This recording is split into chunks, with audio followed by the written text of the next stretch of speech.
reflexionar desde lo político, desde lo público, también es a fomentar, ¿no?, formas de turismo que también sean sostenibles.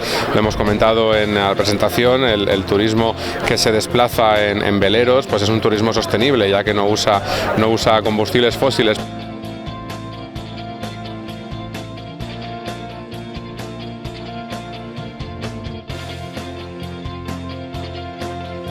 Con este tirón que está teniendo la ciudad y evidentemente todo aquello que pueda albergar un nuevo producto turístico, como es el turismo náutico, pues evidentemente tiene que tener el apoyo y la presencia de la Diputación Provincial de Valencia desde su Patronato de Turismo, Valencia Turisme.